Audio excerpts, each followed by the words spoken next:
కీర్తన పుస్తకం నుండి ఒక కీర్తన పాడుకుందాం. చింతలేదిక యేసు పుట్టెను. 109వ కీర్తన. చింతలేదిక యేసు పుట్టెను అనే కీర్తన 109 ఆంధ్ర క్రైస్తవ కీర్తన నుండి 109వ కీర్తన.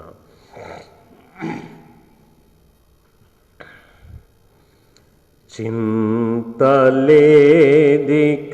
యేసు పుట్టెను వింతగను బేత్లెహేమందునా, చెంత చేరను రండి సార్వ జనాంగమా,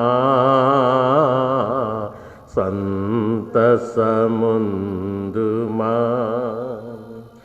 చెంత చేరను రండి సార్వ జనాంగమా, సంతసముందుమా. దూత తెల్పెను గొల్లలకు శుభ వార్త, నా దివ సంగు వింతగా.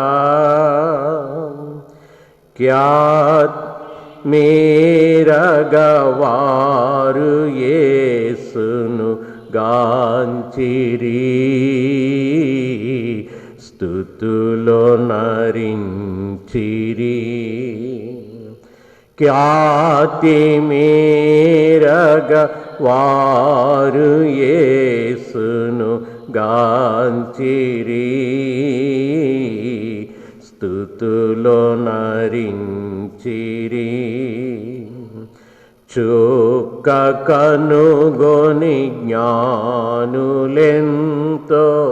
మక్కువతో నా ప్రభుని కనుగొనా.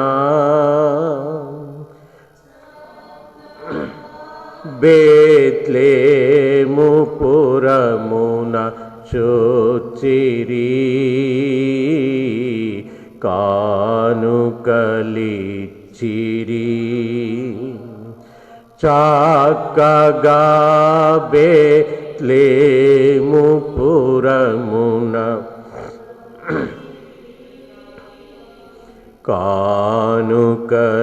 కానుకలిచ్చిరి. కన్యగర్భమునందు పుట్టెను కరుణగల రక్షకుడు క్రీస్తుడు. ధన్యులగుటకు రండి వేగమే దీనులై, సార్వమాన్యులై.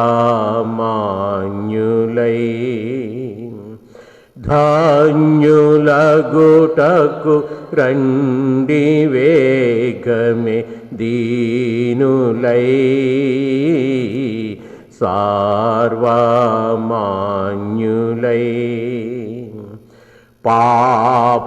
పాపమెల్లను పరిహరింపను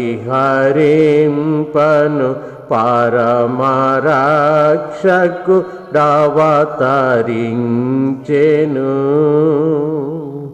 దాపు చేరిన వారికిడుకడు భాగ్యము, మోక్ష భాగ్యము. దాపు చేరిన వారికిడుకడు భాగ్యము,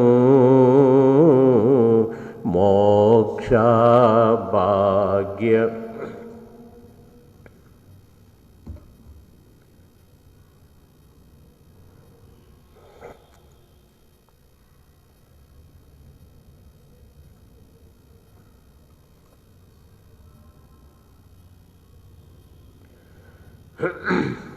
ప్రియులారా, దేవుని వాక్యం చదువుకుందాము. మత్తయి సువార్త 2వ అధ్యాయం రెండో వచనం చదువుదాం. మత్తయి సువార్త 2వ అధ్యాయము 2వ వచనం.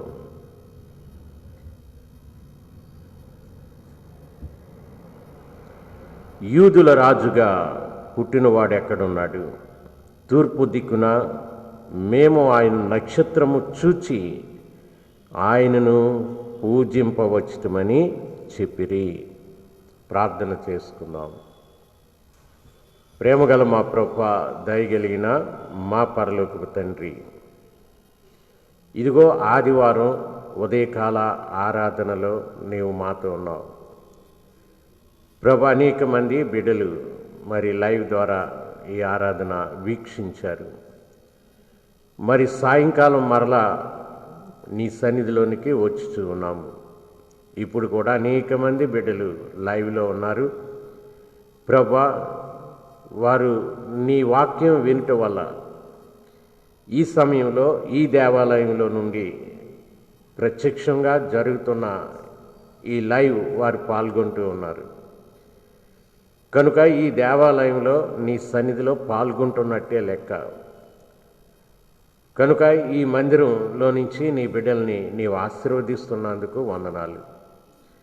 నీవిచ్చిన వాక్యోపదేశం వారి హృదయాల్లో వానవలే కురిపించండి. వారి జీవితాలను నీ వాక్యమందు ఫలింపచేయండి. అలాగున నీ బిడ్డల్ని ప్రభు నీలో భద్రపరచండి. ఈ లోకంలో ప్రయాణంలో మాకు ఎదురయ్యే అనేకమైన కష్టాల్లో కానీ శ్రమల్లో కానీ నీవు తోడై ఉంటావని, వాటన్నిటిలో నుంచి విడిపించడానికి నీవు ఎల్లప్పుడూ సిద్ధంగా ఉంటావని, మాకు నెమ్మది ఇచ్చిన దేవుడు మమ్మల్ని నెమ్మదిగా నడిపిస్తావని, నీవు అనుగ్రహించే శాంతితో మమ్మల్ని జీవింపచేసే దేవుడు అని మేము గ్రహించున్నాం. ఈ రాత్రి కూడా అనేక మంది నీ వాక్యం వింటుండగా బిడ్డల్ని అలాగున బలపరచండి, దీవించండి. యేసు నామాన్ని వేడుకొంచున్నాము తండ్రి, ఆమేన్. ప్రభువునందు ప్రియులారా, మరి సాయంకాలం అనేక మంది మీరు ఈ లైవ్లో ఉన్నారు. ఇక్కడ కూడా కొద్దిమంది రాగలిగారు. ఉదయం మరి ఒక్క ఆరాధనే చేసాం. మళ్ళా రెండోసారి జరిగేదానికి అవకాశం లేదు. ఈ దినం మట్టుకి నేను కొద్దిగా జాగ్రత్తగా ఉంటాను కాబట్టి ఎప్పుడు ఎలా ఏం చేయాలన్నది నాకు అందుతున్న సూచనల మేరకు సవరింపులు జరుగుతూ ఉంటాయి. కనుక మీరు కూడా ఫాలో అవ్వాలి. మరి వచ్చే వారం మామూలుగా జరుగుతాయి. ఎన్ని షిఫ్ట్లు అయితే అన్ని షిఫ్ట్లు ఆరాధన గుర్తుంచుకోవాలి. మనం కోవిడ్ కాలంలో ఉన్నాం. కోవిడ్ నిబంధనలు అమల్లో ఉంటాయి. వాటికి విరుద్ధంగా మనం ఉండకూడదు. అందుకని ఈ క్యాంపస్ బాధ్యత అంతా నా మీద ఉంటుంది. మిమ్మల్ని ఎవరు అడగరు, నన్ను అడుగుతారు. మీరెవరన్నా మీరితే నేరుగా వచ్చేది రెస్పాన్స్ నా మీదకి వస్తుంది. నేను జవాబు చెప్పాలి, అంతేగాని మిమ్మల్ని అడగరు. అందుకని పూర్తిగా నా అదుపాజ్ఞల్లోనే ఇది కంట్రోల్ చేయబడుతుంది కోవిడ్ నిబంధనల ప్రకారం. అందుకని వచ్చే ఆదివారం యథారీతిగా మళ్ళా ఆరాధనలు జరుగుతాయి. ఉదయం 9 గంటలకే ప్రారంభించి 11కి ముగించేస్తాం. 11 లోపున. తర్వాత 11:30 నుంచి ఇంకొక ఆరాధన గ్రామస్తులకి జరుగుతుంది. అందుకని మీరందరూ కూడా వచ్చిన వారు ఇంతకుముందు ఎలాగైతే మనం ఇవన్నీ నిబంధనలు పాటిస్తున్నామో అలాగే పాటించాలి.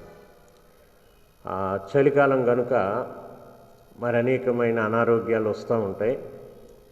మామూలు జ్వరాలు కూడా వస్తాయి, మామూలు జ్వరాలు.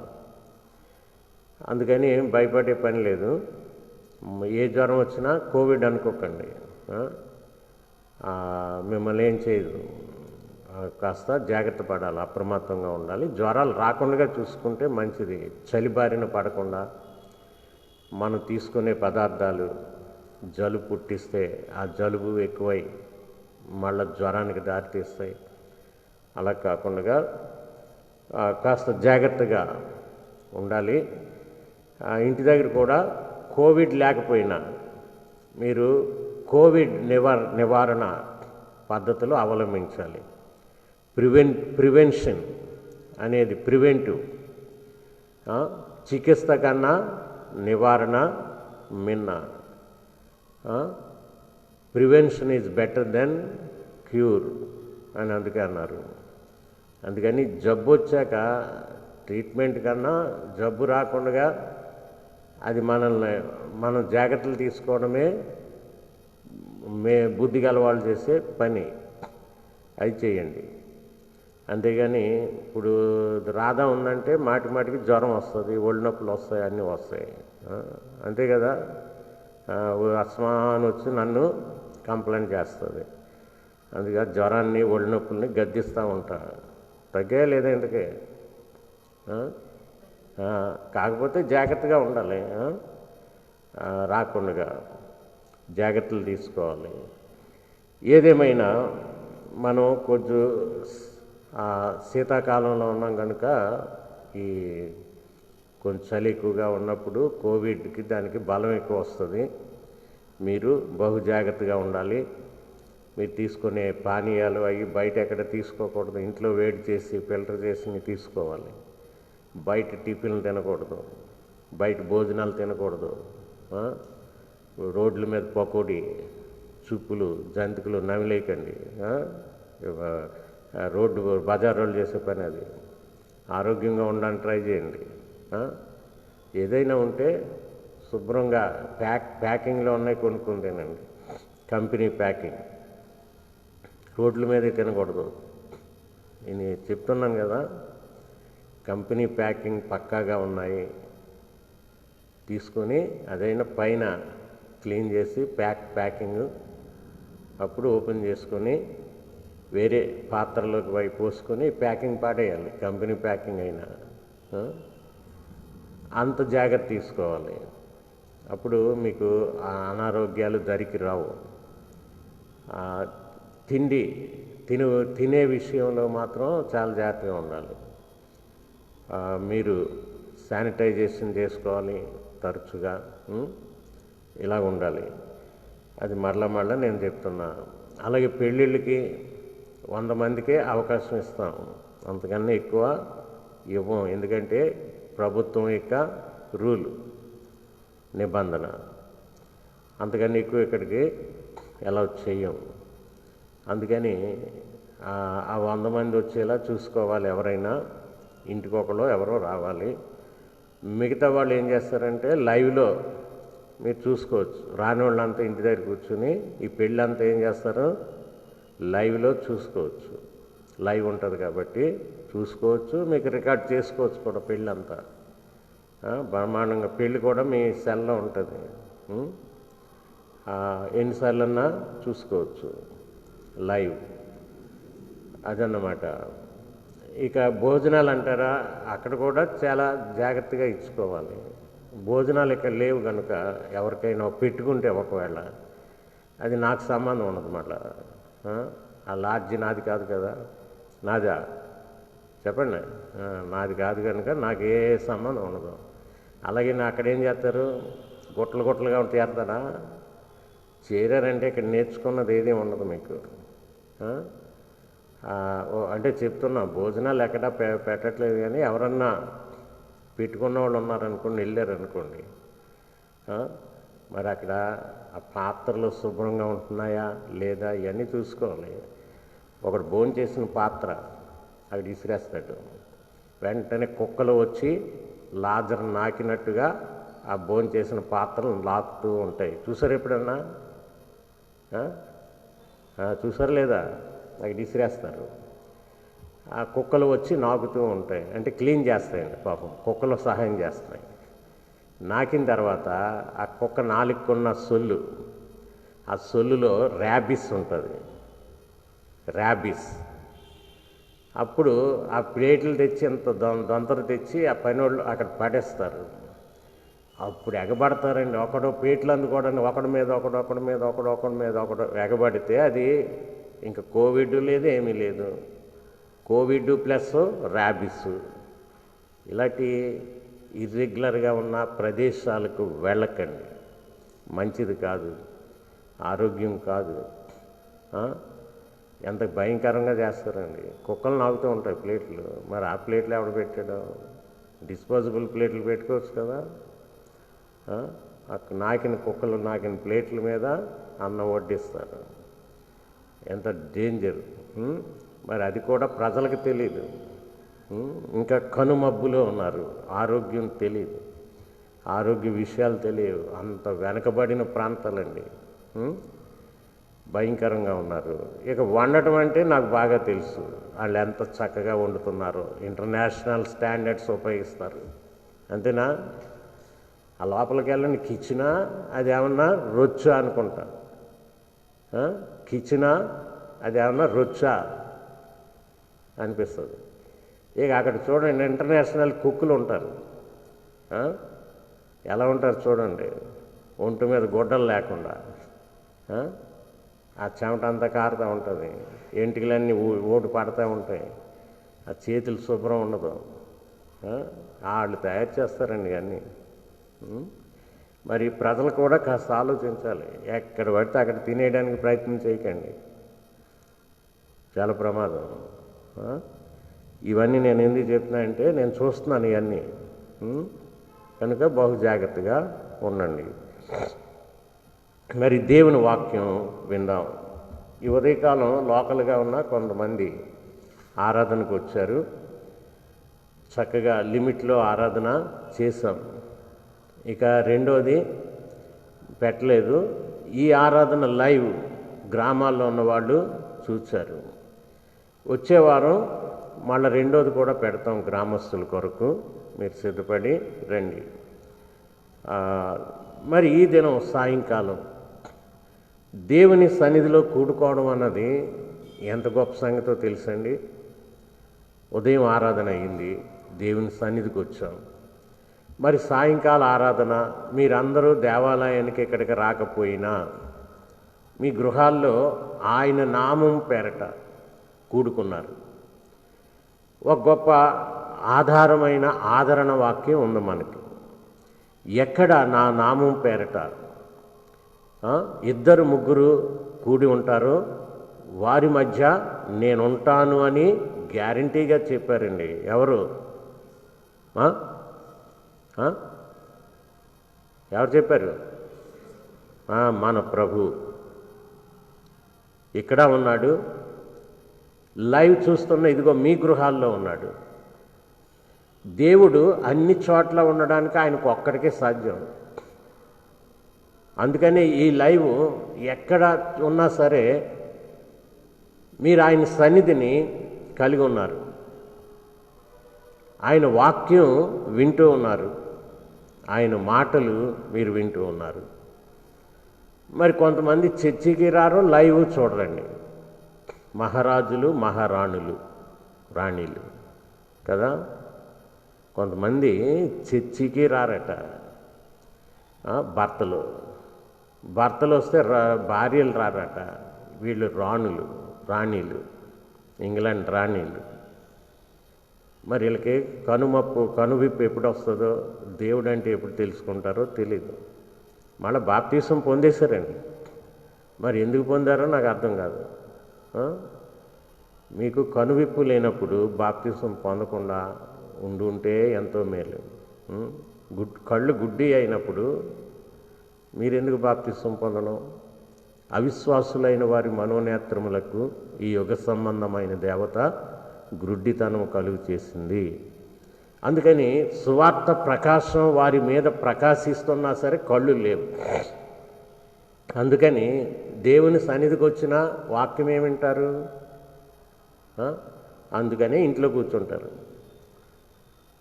కూర్చుంటారు. వాళ్ళకి వాక్యం మీద ఇంట్రెస్ట్ ఉండదు. యెషయా ఇర్మియా 6:10 ఉంది కదా, ఈ కేటగిరీ పీపుల్ వీళ్ళు. ఇర్మియా గ్రంథం 6వ అధ్యాయము 10వ వచనంలో ఉంది. వాళ్ళకి తెలియదు వీళ్ళ గురించి కూడా ఇర్మియా అప్పుడే రాశాడన్న సంగతి వీళ్ళకి తెలియదు, ఇలాంటి రకాలు ఉంటారని. వారు ఏముంది అందులో, వారు వినుటకు తమ మనస్సులను సిద్ధపరచుకొనరు. చూసారా, మనసంతా దేవుని వాక్యం వినడానికి ఉండదట, ఖాళీ.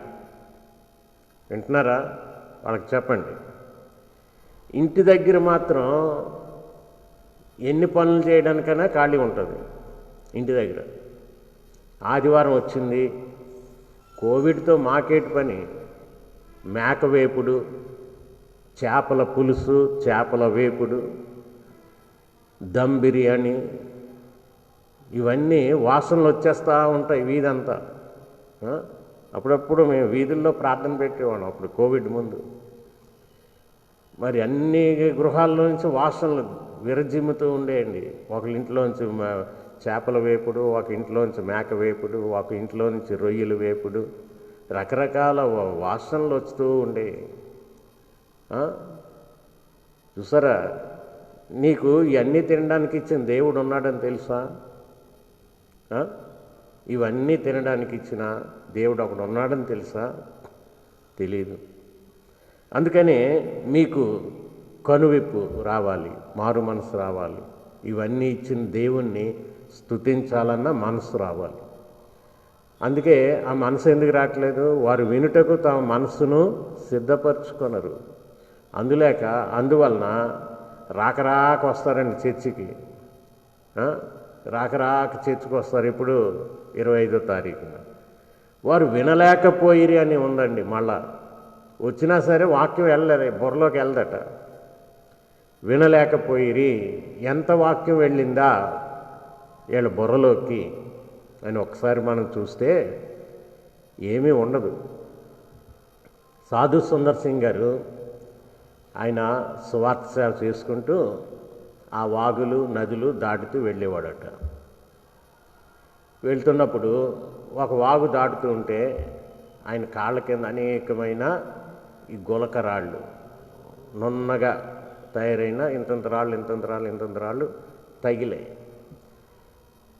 ఒక రాయి తీసేటట. ఎంత నున్నగా ఉన్నాయి, ఎంతో కాలంగా నీళ్లు దీని మీద నుంచి ప్రవహించడం వల్ల ఇవి బాగా అరిగి నున్నగా అయ్యాయి. బయటికి తెచ్చాడట. ఆ పక్కనున్న ఇంకొక ఇంత రాయి తెచ్చాడట. అక్కడ పెట్టి ఈ చిన్న రాయిని టపీమని కొట్టాడట. కొట్టగానే పైన అంతా తడి ఉంది, కానీ ఆ కొట్టిన లోపల పొడిగా ఉందట. ఆయన ఏమనుకున్నాడంటే ఇంతకాలం ఈ నీటిలో ఉంది కాబట్టి ఈ లోపలంతా తడి అయిపోయి మెత్తగా అయిపోయి ఉంటుంది అనుకున్నాడట. అది ఎక్కడ తడి ఉందండి? పైకే ఉంది, లోపలికి వెళ్ళే నీళ్ళు. వాక్యము నీటి వంటిది. నీ బండరాయిలోకి వాక్యం వెళ్ళనివ్వవు నువ్వు. అందుకే వాక్యము సుత్తి వంటిది. బద్దలు కొట్టాలి నీ గుండె బద్దలు కొట్టాలి. వాక్యం లోపలికి వెళ్ళట్లేదు, ఇంటికి వెళ్ళేసరికి ఖాళీ. అంచేత వాక్యం వినడం నేర్చుకోండి. వినయ విధేయతలతో వాక్యం బుర్రలోకి పంపించండి. మరి ఇక జ్ఞానుల సంగతికి వద్దామండి. వాళ్ళు ఏం చేశారంటే 2వ వచనంలో యూదుల రాజుగా పుట్టినవాడు ఎక్కడున్నాడు? తూర్పు దిక్కున మేము ఆయన నక్షత్రము చూచి ఆయనను పూజింపవచ్చుమని చెప్పిరి. ప్రియులారా, ఆయన నక్షత్రము అన్నది గుర్తుపెట్టుకోండి. ఆయన నక్షత్రం. మనం ఈ రోజుల్లో ఈ ఆధునిక క్రైస్తవులు ఇంటి మీద స్టార్ ఎందుకు వేస్తున్నారు? మనం తయారు చేసుకున్న బొమ్మ స్టార్, చిన్నది బొమ్మ స్టారు. ఆ బొమ్మకేమో లైటింగ్ పెడితే వెలుగుతుంది. లైటింగ్ బల్బు, కరెంట్ ఉంది కాబట్టి కరెంట్ బల్బు పెడుతున్నాం. పూర్వకాలం కరెంట్ లేని గ్రామాల్లో చక్కని స్టార్ తయారు చేసేవారు. ఇంత ఖాళీగా వెదురులతో 5 కోణాలు వచ్చేటట్టు చేసి దాని మధ్యలో ప్లాట్ఫారం తయారు చేసేవారు. దానికి ఇంత దీపం లాంతరు దాంట్లో పెట్టేసేవారు. రోజు దాన్ని కిందకి దింపి లాంతరు వెలిగించి ఆ స్టార్ ఆ తలుపు వేసి మళ్ళీ పైన పెట్టేవారు. పూర్వకాలం ఈ కరెంట్ లేని రోజుల్లో ఆ నూనె ఉన్నంత వరకు అది వెలిగి ఆరిపోయేది. ఆ కరెంట్ లేని రోజుల్లో ఆ దీపంలో అదే ప్రకాశిస్తూ ఉండేది చీకటిలో. ఇలాగా మానవులు ఈ కృత్రిమైన దాన్ని ఒకటి తయారు చేసి అలాగా ఈ రోజుకి రకరకాల స్టార్స్, డిజైన్లో స్టార్స్ ఇవన్నీ వచ్చాయి, మన గృహాల మీద పెట్టేస్తున్నాం. కానీ అది ఎందుకు పుట్టింది? ఈరోజు యేసు ప్రభు ఈ లోకానికి వస్తున్న సమయంలో ఆయన రాజుగా ఆకాశంలో ఉన్న ఒక సూచన, ఇదిగో రాజులకు రాజు పుట్టాడు అని ఆ యొక్క నక్షత్రము సాక్ష్యం ఇచ్చింది గనుక అది ఆయన నక్షత్రం అయింది. ఇప్పుడు నక్షత్రాలు యేసు కొరకు సాక్ష్యం ఇచ్చే నక్షత్రాలు ఎవరు అంటే పౌలు అంటాడు, మీరు జీవవాక్యమును చేత పట్టుకొని లోకమందు జ్యోతుల వలె కనబడుతున్నారు అన్నాడు. ఇప్పుడు క్రైస్తవులు నక్షత్రాలు అవి ప్రకాశించాలి. అందుకు ఆయన శిష్యులకి యేసుప్రభు ఏం చెప్పాడంటే, తన శిష్యులకు పరలోకమందున్న మీ తండ్రి మహిమపరచబడేటట్టుగా మీ సత్క్రియలు అనే వెలుగు ఈ లోకంలో ప్రకాశింపనీయండి. మీరు లోకానికి వెలుగై ఉన్నారు అన్నాడు. ఎప్పుడు అంటే ఆయనను నీవు కలిగి ఉన్నప్పుడు నీకు ఆ వెలుగు ప్రకాశిస్తాం. ఆయన నక్షత్రాలు అవుతారు, ఆయన దీపాలు అవుతారు. ఇది మరి ఈయన ఎవరు? ఇక్కడ ఆయన నక్షత్రము. ఇంకా ఈయన గురించి మనం తెలుసుకోవాలంటే ఈయన ఎవరు అన్నది కూడా అవసరం కదా. ఈయన ఎవరు అన్న సంగతి ప్రవక్తలందరూ కావలసినంత ప్రవచించి పెట్టారు. దాన్ని పరిశోధించి తెలుసుకోవడంలో మనిషే మొద్దుడైపోయి కూర్చుంటాడు. యేసు ప్రభు ఈ లోకానికి రాకముందే ఇదిగో ప్రవక్తలు 600 సంవత్సరాల క్రితం యెషయా ప్రవక్త ఆయన మెస్సియాగా రానున్న దేవుణ్ణి, శరీరధారిగా ఈ లోకానికి రానున్న దేవుణ్ణి, ఈ లోకాన్ని విమోచించే మెస్సియాగా చిత్రీకరించి చూపించాడు. ఆయన ఈ లోకానికి ఎలాగొస్తాడో చెప్పాడు, ఆయన ఎలా శ్రమ పడతాడో చెప్పాడు. ఇవన్నీ యెషయాలో ఎక్కువ ఉన్నాయి కదా. యెషయా గ్రంథంలో మనం చూస్తాం. యెషయా గ్రంథం 9వ అధ్యాయం 6వ వచనం, మీలో ఈ వాక్యాలన్నీ మీకు కంటతా రాలేదంటే విచారమే.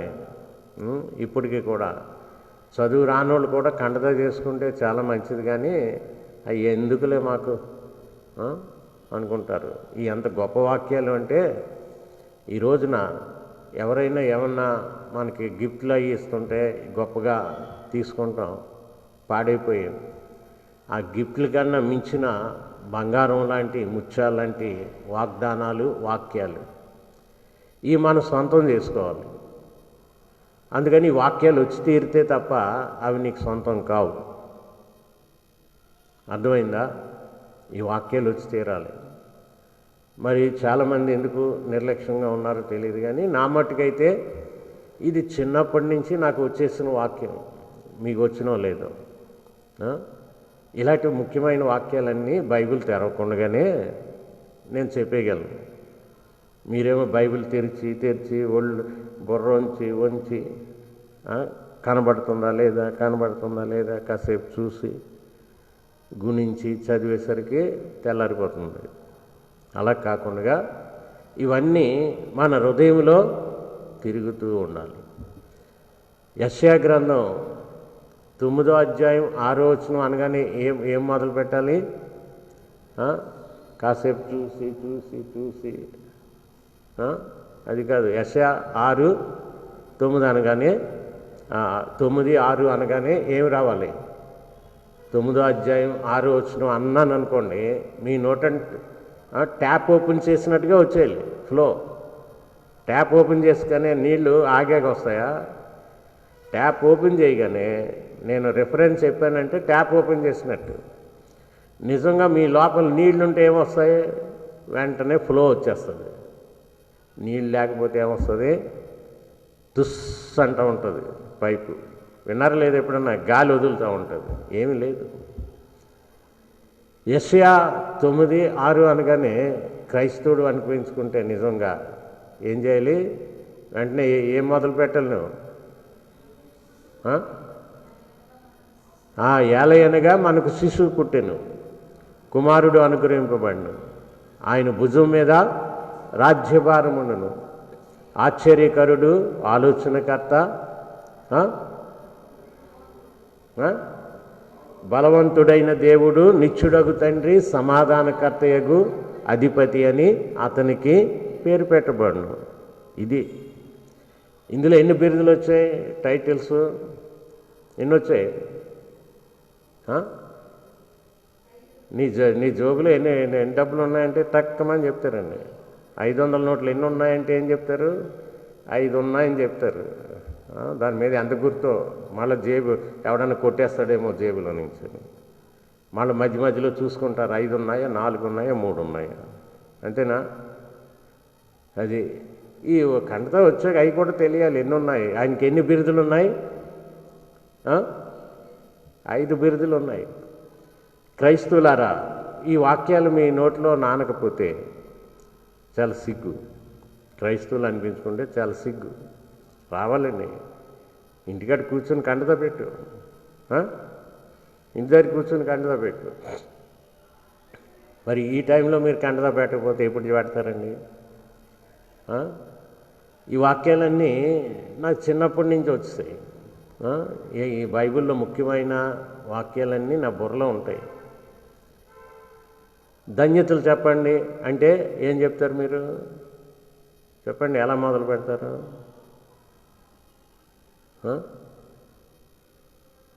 ధన్యతలు అన్నాను, మీ ట్యాప్ ఖాళీ. ఎవరు మొదలు పెట్టలేదు? ఆత్మ విషయమై దీనులైన వారు ధన్యులు, పరలోక రాజ్యము వారిది. ఇంకా మనకి లేవు. అంటే మనం ఎంత లేమిలో ఉన్నామో చూడండి. వాక్యం అనే సంపద మన ఇంట్లో లేదు, మన ఒంట్లో లేదు, మన బుర్రలో లేదు. నీ ఇంట్లో బియ్యం లేకపోయినా, పప్పులు లేకపోయినా, ఏ కూరలు లేకపోయినా ఎలా ఉంటావు? దిగులుగా ఉంటావు. మరి వాక్యం అనే సంపద నీ ఒంట్లో లేదు, ఇంట్లో లేదు, హృదయంలో లేదు. దిగులు అనిపించట్లేదా? కనుక జ్ఞానులు ఇవి రాజుగా ఆయన్ని గుర్తించడానికి ఎంత పరిశోధన చేశారండి. యూదుల రాజుగా పుట్టినవాడు ఎక్కడున్నాడు అంటే అక్కడికి వచ్చిన వాళ్ళందరూ యూదులు కాదు. యేసు ప్రభువును వెతుక్కుంటూ వచ్చిన వాళ్ళు అన్యులు. ప్రపంచంలో అన్యులు అందరూ రిప్రజెంట్ చేశారు. పర్షియా దేశస్థులు, అరబ్ దేశస్థులు, ఆఫ్రికా దేశస్థులు, ఆఖరికి ఇండియాలోంచి కూడా వెళ్ళారు. జ్ఞానులు పూర్వకాలం ఎక్కడో ఒక్క దేశస్థులు కాదండి, ఏ దేశంలో ఏ జ్ఞాని ఉన్నారనేది తెలుసుకుని అందరూ ఏకముగా పరిశోధనలు చేస్తూ ఉండేవారు, కలుసుకుంటూ ఉండేవారు. వారి పరిశోధన అంశాలు ఒకరితో ఒకరు పంచుకుంటూ ఉండేవారు. అందుకని వీళ్ళందరినీ మాగి అని పిలిచారు. ఈ ప్రపంచంలో ఉన్న జ్ఞానులందరినీ, శాస్త్రవేత్తల్ని, సైంటిస్టులుగా. కనుక వీళ్ళందరూ శ్రేష్టమైన రాజు మాకు దొరికాడు. ఈ ప్రవచనాలన్నీ వాళ్ళకి చూశారు. యెషయా గ్రంథంలో ఉన్న 9వ అధ్యాయం 6వ వచనంలో ఉన్న ప్రవచనం, ఈయన ఎంత గొప్ప రాజు అని 5 టైటిల్స్ వారు చూసేసరికి ఆయన ఔన్నత్యాన్ని గుర్తించారు. మనకి కంటతే రాదు. ఈ 5 టైటిల్స్ ఎప్పుడు గుర్తిస్తాం? ఆయన ఎలాంటి ఔన్నత్యము గల రాజు అని ఎప్పుడు గ్రహించేది? ఎప్పుడైనా గ్రహించేది. ఆయన ఎలాంటి రాజు? ఆశ్చర్యకరుడు 5 కదా, ఆలోచనకర్త, బలవంతుడైన దేవుడు, నిత్యుడగు తండ్రి, సమాధానకర్తయగు అధిపతి. ఈ రాజు ఈ లోకానికి రాగానే ఆశ్చర్య కార్యాలు చేశాడు. ఏ రాజు చేయలేదు. ఈ రాజు ఈ లోకానికి రాగానే ఆశ్చర్య కార్యాలు చేశాడు.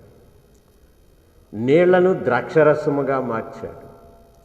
కుంటి వాళ్లకు కాళ్ళు ఇచ్చాడు. చచ్చిపోయిన వాళ్ళకి జీవమిచ్చాడు. గ్రుడ్డి వాళ్ళకి కళ్ళు ఇచ్చాడు. ఎన్ని ఆశ్చర్యకార్యాలండి! ఏ రాజులైనా ఇలాంటివి చేశారా ప్రపంచంలో ఇప్పటి వరకు? అందుకే హేరోదు రాజుకి చాలా ఇంట్రెస్ట్ అయ్యింది. ఈయన ఎవర్రా, కుంటోళ్ళకి కాళ్ళు ఎత్తున్నాడు, గుడ్డోళ్ళకి కళ్ళు తెరుస్తున్నాడు, వింటున్నాడు హేరోదు. యేసు ప్రభు ఉన్నప్పుడున్న హేరోదు మళ్ళా వేడు. యేసు ప్రభు శిశువుగా ఉన్నప్పుడు హేరోదు వేరు, అటు చచ్చిపోయాడు. అందుకే ఐగుప్తు నుంచి ఆ శిశువుని తీసుకుని నజరేతు వచ్చారు. కనుక యేసు ప్రభు కాలంలో 33 సంవత్సరాల తర్వాత ఉన్న హేరోదు చాలా యాంగ్జైటీగా ఉండేవాడు. నేను పెద్ద రాజుని, నేనేమీ చేయలేకపోతున్నాను. ఈయన ఎవరు? ఈయన రాజాది రాజు, రాజులకు రాజు, నిత్యుడైన తండ్రి. అందుకని ఆయన సిలువ వేసే సమయంలో చూశాడు. చూసి, సరే నీ గురించి ఆశ్చర్యకరుడు అని విన్నాను, ఏమన్నా నువ్వు ఒక అద్భుతం నా ముందు చెయ్యంటే నువ్వు చెప్తే ఆయన ఎందుకు చేస్తాడు? నువ్వు ఆర్డర్ ఇచ్చేస్తే ఆయన చేస్తాడా? ఆయన చేయవలసిన పని లేదు. ఒక అద్భుతం చేశాక అప్పటికీ వీడికి విశ్వాసం రాదండి. ఈ మూర్ఖులకి దేవుని ఆశ్చర్యకార్యాలు కళ్ళతో చూసిన మూర్ఖులకి విశ్వాసం రాదట. కనుక ఇది చెప్పాడు. మరి అంతేకాదు, యెషయా ప్రవక్త యేసు ప్రభు యొక్క జననాన్ని గురించి చాలా ఫుల్ క్లారిటీ ఇచ్చాడు. మరి యెషయా గ్రంథం 7:14లో కన్యక గర్భవతి అవడం అన్నది ముందుగానే వ్రాయబడి ఉంది. అది యేసు ప్రభువును గురించి. తర్వాత ఇక ఎవరు కూడా కన్యక గర్భాన్ని వచ్చిన వారు లేరు. అంటే కన్యక అంటే పెండ్లి కాకుండా, పెండ్లైన తర్వాత సంతానం కలగడానికి ఆ భర్తతో సంబంధం ఉంటుంది, అప్పుడు సంతానం కలుగుతారు. కానీ పెండ్లి కాకుండా తాను పరిశుద్ధంగా ఉంటూ ఉన్న సమయంలో కుమారుడు కలగటం అన్నది దైవ కార్యం. ఒక దైవ కుమారునికే అది సాధ్యం. ఇది ఒకసారి జరిగింది. ఈ ప్రవచనం ప్రకారం యెషయా గ్రంథం 7:14 ఎంత స్పష్టంగా ఉందండి. ఏమనుంది? కాబట్టి ప్రభు తానే ఒక సూచన మీకు చూపును, ఆలకించుడి, కన్యక గర్భవతి అయి కుమారుని కని అతనికి ఇమ్మానుయేలను పేరు పెట్టును. ఇదే ప్రవచనం యోసేపుకు చూపించాడు. ఈ ప్రవచనం లేకపోతే ఎంత ఆధారం లేని స్థితి ఏర్పడేది. దేవుడికి తెలుసు అన్నీ. మరి ఈమె ప్రదానం చేయబడే సమయంలో మరి తాను పెళ్లి చేసుకోబోయేటటువంటి వరుడు ఉంటాడు. ఆ వరుడు మాత్రమే కాదు, వరుడు బంధువులు, మిగతా వాళ్ళు, మరియమ్మ యొక్క బంధువులు తెలుసుకోవాలి కదా. నీకు పెళ్లి కాకుండా గర్భం ఎలాగొచ్చిందని అడుగుతారు. అడిగితే ఇదిగో దేవదూత యోసేపుకు ఈ ప్రవచనం చూపించాడు. దేవుడికి ముందే తెలుసు కనుక యెషయా నోటి ద్వారా పలికించాడు 600 సంవత్సరాలకు ముందే. అది ఇదిగో 600 సంవత్సరాల తర్వాత ఈ కన్యక ద్వారా నెరవేరుతుంది. కనుక ఆయన పరిశుద్ధుడు అనబడ్డాడు. పరిశుద్ధుడు, గమనించారా? పరిశుద్ధుడు అనబడ్డాడు. కనుక ఇవన్నీ కూడా యేసు ప్రభు ఈయన ఎవరు? జ్ఞానులు గుర్తించారు. ఈయన ఎవరు? ఈయన దేవుని కుమారుడు, మనకు కుమారుడు అనుగ్రహింపబడెను. కనుక ఏలయనగా తానే ఒక సూచన మీకు చూపును, కన్యక గర్భవతి అయి కుమారుని కనును, దేవుని కుమారుడు. ఇవన్నీ నేర్చుకోవాలండి. ఎప్పుడు నేర్చుకుంటారు క్రైస్తవులు? ఇంకా ఎంతకాలం అలాగుంటారు? నిదానంగా నేర్చుకోవాలి. దేవుని వాక్యం మీకు కనువిప్పు కలుగు చేయాలి. బుద్ధి లేని కన్యకల్లాగా మొద్దులుగా మిగిలిపోకూడదు. బుద్ధి లేని కన్యకలు అంటే జ్ఞానం లేని కన్యకలు. బుద్ధిగల కన్యకల్లాగా మీ దీపాలు వెలుగుతూ ఉండాలి. అంటే మీకు జ్ఞానం, దేవుని వాక్యం అనే జ్ఞానం సమృద్ధిగా ఉండాలి, ఆత్మీయంగా ఉండాలి. లోకస్తుల్లాగా ఉండకండి, బురదలో పొర్లే పందుల్లాగా. లోకస్తులు అంటే ఎలా ఉంటారు? బురదలో పొర్లే పందుల్లాగా. పరిశుద్ధులైన పావురాల్లాగా ఉండండి. పరిశుద్ధులైన పావురాల్లాగా ఉంటే అది దేవునికి ఇష్టం. బురదలో పొర్లే పందుల్లాగా ఉండకూడదు. అందుకే చెప్పాను నేను, దేవుని పేరట క్యారల్స్కి వెళ్ళి ఆ క్యారల్ పార్టీలో ఎవరుంటారండి? నంబర్ 1 తాగుబోతులు ఉంటారు. బురదలో పొర్లే పందులన్నీ ఉంటాయి. ఓసా భక్తులారా అని పాట పాడతాయి. ఎంత దారుణం! కానీ మీరు దేవదూతల్లాగా ఉండాలి. పరిశుద్ధులైన దేవదూతల్లాగుండి ప్రభువును స్తుతించాలి. ఇది జ్ఞానులు యేసును వెతుక్కున్న రీతిగా మనము బుద్ధి కలిగి ఆయన్ను మన రాజుగా, మన ప్రభువుగా అంగీకరించి జ్ఞానముతో ప్రభువును వెంబడించాలి అని నేర్చుకోవాలి. యేసు నీ ఇంటికి నీకు వెలుగుగా వచ్చాడు. నేను లోకమునకు వెలుగును యేసుప్రభు చెప్పాడు కదా. యోహాను సువార్త 8వ అధ్యాయం 12వ వచనం ఏముంది అందులో? యోహాను సువార్త 8వ అధ్యాయం 12వ వచనం ఏముందండి?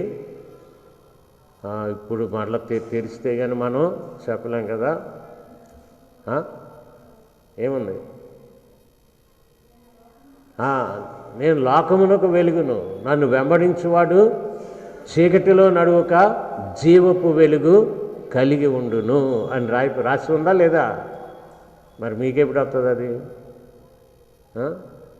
యోహాను 8:12 అనగానే ట్యాప్ ఓపెన్ చేస్తాను, వెంటనే నీళ్ళు రావాలా? నీళ్ళు రావాలా? వాక్యం బయటికి రావాలా? యోహాను 8:12 అనగానే అందుకు యేసు మరలా ఏం చెప్పాడు? నేను లోకమునకు వెలుగును, నన్ను వెంబడించువాడు చీకటిలో నడువక జీవపు వెలుగు కలిగి ఉండును. ఇవన్నీ మీకు ఎప్పుడు నోట్లోకి వస్తాయో తెలీదు. మీ హృదయం అనే పలక మీద ఎప్పుడు రాసుకుంటారో తెలీదు. మనం నిత్యము దేవుని వాక్యంతో సహవాసం చేయాలి. ప్రార్థన చేసుకున్నాం. ప్రేమగల మా ప్రభువా, దయగలిగిన మా పరలోకపు తండ్రి, ఇదిగో ఈ సాయంకాలం కూడా నీ దీనబిడ్డలమైన మేము నీ సన్నిధిలో, నీ వాక్య వెలుగులో, నీ వాక్య సహవాసములో మేము గడిపాం. నీవెవరు అన్న సంగతి ఇదిగో ఏనాడో బయలుపరచబడింది. జ్ఞానులు గ్రహించారు, నిన్ను ఆరాధించారు. ప్రపంచమంతా మారిపోతూ ఉంది. అనేక మంది హృదయాలలో నీ దర్శనం పొందారు. నిన్ను ప్రభువుగా, రాజుగా అంగీకరించి నిన్ను ఆరాధిస్తూ వారి జీవితాలు ఈ లోకములో చక్కగా విశ్వాస యాత్రలో ముందు కొనసాగుతూ ఉన్నారు. మరి ఇంకా మిగిలిపోయిన బిడ్డలందరినీ మేల్కొలపండి, వారిని నీ వెలుగులో నడిపించండి. ఇదిగో నీవు నిత్యుడు అయిన తండ్రివి, నీతో పాటు మేము ఎల్లప్పుడూ ఆ నిత్యత్వంలో మేము ఉంటాం. కనుక అట్టి నిరీక్షణతో బిడ్డలందరినీ బలపరచండి. యేసు నామాన్ని వేడుకొంచున్నాము తండ్రి, ఆమేన్. పరలోకమందున్న మా తండ్రి, నీ నామం పరిశుద్ధపరచబడుగాక, నీ రాజ్యం వచ్చునుగాక, నీ చిత్తము పరలోకమందు నెరవేరుచున్నట్లు భూమి యందును నెరవేరునుగాక. మాకు కావలసిన ఆహారము నేడు మాకు దయచేయము. మా రుణస్థులు మేము క్షమించిన ప్రకారము మమ్మును క్షమించుము. మమ్మును శోధనలోనికి తేక దుష్టుల నుండి తప్పించుము. ఎందుకంటే రాజ్యము, బలము, మహిమ నిరంతరము నీవే. ఆమేన్. మన పరమ తండ్రి అయిన దేవుని యొక్క ప్రేమ, మన ప్రభువును రక్షకుడైన యేసు క్రీస్తు యొక్క కృప, పరిశుద్ధాత్ముని సహవాసము చేరిన మనందరికీ సదాకాలము కలుగునుగాక. ఆమేన్.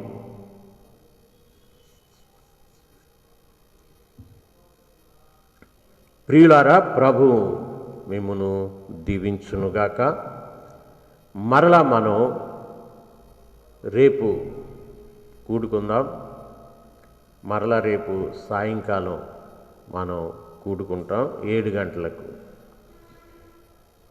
5 నుంచి 6 గంటల వరకు ఈ పెండ్లికి సంబంధించిన కార్యక్రమం ఉంటుంది.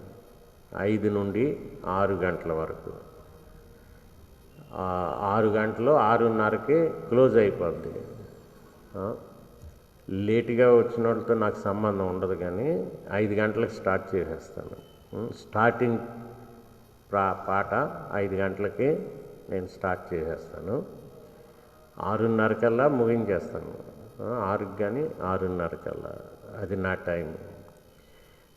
మీరు ఎవరన్నా వచ్చేవాళ్ళు ఉంటే 8కి వచ్చినా పర్లేదు, 7కి వచ్చినా పర్లేదు, అయిపోద్ది, కూర్చోనవచ్చు. అది చాలామంది పాపం టైం గురించి అవగాహన ఉండదు. మన ఇష్టం వచ్చినట్టు టైంలో వస్తాం.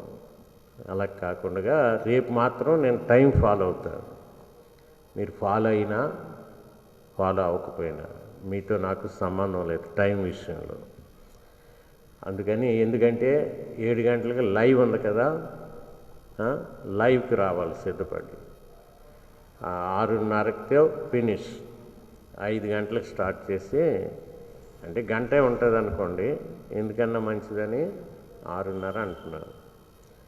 అందుకని ఇది ఎవరంటే పిలువబడిన ప్రోగ్రాంలో పిలువబడిన వారికి హెచ్చరిక.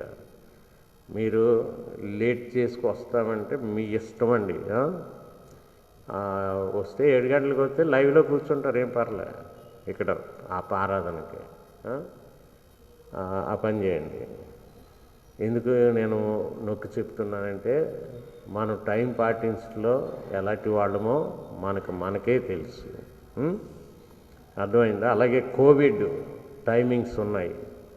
ఆరాధన ఏ టైం కంటే ఆ టైంకి రావాలి. ఎందుకు 3 బ్యాచ్లు 2 బ్యాచ్ల్లో ఆరాధన జరుగుతుంది. అందుకని టైం కూడా పాటించాలని కోరుతున్నా. ఇది అలవాటు చేసుకోండి చర్చి వరకు. అది చాలా మంచిది అందరికీ. అలాగే వివాహాలు కూడా ఉదయం కాబట్టి పర్లే. ఉదయం కాబట్టి వచ్చే జనమే లిమిట్, కానీ టైం లిమిట్ లేదు. మిమ్మల్ని స్టార్టింగ్ ఇంత టైం కానీ ప్రారంభించిన 2 గంటలు ఉంచవచ్చు, 3 గంటలు ఉంచవచ్చు, 4 గంటలు ఉంటామన్నా ఉంచవచ్చు కదా. అది అయితే మంగళవారం జరిగే వివాహం 10 గంటలు స్టార్ట్ చేస్తాను. 11:30, 12 లోపున ముగించేస్తాను. అది మీరు ఎలా వింటారంటే 10 గంటలకు స్టార్ట్ చేస్తా ఉన్నారు కాబట్టి 10 గంటలు లేచి బ్రష్ చేస్తారు ఇంటి దగ్గర. అంతే కదా మన టైము. 10 అన్నారు, 10 గంటలు లేచి బ్రష్ చేస్తాం. అన్నీ చేసుకుని వచ్చేసరికి 11 అవుద్ది. ఈ లోపున ఏ ఒక్కరు రాకపోతే వాళ్ళు బొమ్మ పెట్టేయాలి. ఇక్కడ ముందు బొమ్మ తయారు చేసి ఇచ్చేయండి. మీరు రాకపోతే బెంచ్లో బొమ్మ కూర్చోబెడదాం. మీ బొమ్మ కూర్చోబెట్టి వెళ్ళిపోండి. లేదంటే ముందు రోజు రాత్రి వచ్చి మీ బొమ్మ కూర్చోబెట్టి వెళ్ళిపోండి, బాగుంటుంది. అది కానీ టైంకి వచ్చి టైంకి మనం ముగించుకోవడం మంచిది. అన్నీ మనం పాటిద్దాం, మంచిది. అదన్నమాట. అయితే వివాహాలకి 100 మందే లిమిట్ కనుక మరి ఆ వివాహానికి సంబంధించి వాళ్ళకి బంధువులు వాళ్ళకి ముందు ప్రయారిటీ ఇస్తారు. దాన్ని బట్టి ఆ 100 సంఖ్య చూసుకుంటారు. మిగతా వాళ్ళని పిలవలేదని కాదు దాని అర్థం. ఆ, మరి పిలిస్తే ఇంకెక్కువ అవుతారు. అందుకని మిగతా వాళ్ళు బాధపడకూడదు. ఆ, మిగతా వాళ్ళు ఏం చేయాలి? మీ ఇంట్లో కూర్చుని లైవ్ చూడాలి. లైవ్ పెట్టుకుని ఇలాగా పెళ్ళి లైవ్ పెడతాం, మీ ఇంట్లో కూర్చొని చూడండి. అప్పుడు వధువు వాళ్ళని మీరు ఆశీర్వదించాలంటే పెళ్ళి అయిపోయాక వారి ఇంటి దగ్గర ఉంటారు, చక్కగా మంచి సోఫాలో కూర్చొని మీరు వెళ్ళి ఆశీర్వదించి రావచ్చు. కానీ ఇక్కడికి వచ్చేది 100 మందే రావాలి. అప్పుడు ఇంటికొక్కలే రావాల్సి ఉంటుంది. ఇంటికొక్కలు అందరూ వస్తే 200, 300, 500 అయిపోయారు అనుకోండి. అప్పుడు మనం కోవిడ్ నిబంధనల్ని మనం పాటించలేదన్నది వస్తుంది. అలాంటివి చేయకూడదు. అందుకని ఇంటికి ఒక్కళ్ళు లాగా ఇక్కడికి అటెండ్ అయితే అంటే పిలుస్తారు మిమ్మల్ని ఎవరనేది. పిలిచినప్పుడు రండి. ఇంకా ఎక్కువ మంది అంటే లైవ్లో చూడాలి. లైవ్లో చూసాక పెళ్ళి అంతా అయిపోయి పెళ్లి కొడుకు పెళ్లి కూతురు వారి ఇంటికి వెళ్ళి కూర్చుంటారు. అప్పుడు మీరు వెళ్ళి గిఫ్ట్లు బహుమతులు అన్నీ ఇచ్చి అక్షింతలు వేస్తారు. అప్పుడు కూడా శానిటైజ్ చేసుకోవాలి. అక్షింతలు వేసే ముందు ఏం చేయాలి? మీ చేతులు ఏం చేయాలండి? శుభ్రం శానిటైజ్ చేసుకోవాలి. అక్కడ పెడతారులే బాటిల్. అక్షింతలు ముట్టుకునే ముందు మీ చేతులు శుభ్రం చేసుకుని అప్పుడు అక్షింతలు తీసుకుని వేయాలి. వచ్చిన వెంటనే ఆ చేతులతో వేసేయకూడదు. అంటే యాక్చువల్గా అక్షింతలు కూడా వేయొద్దన్నారు అన్లాక్లో.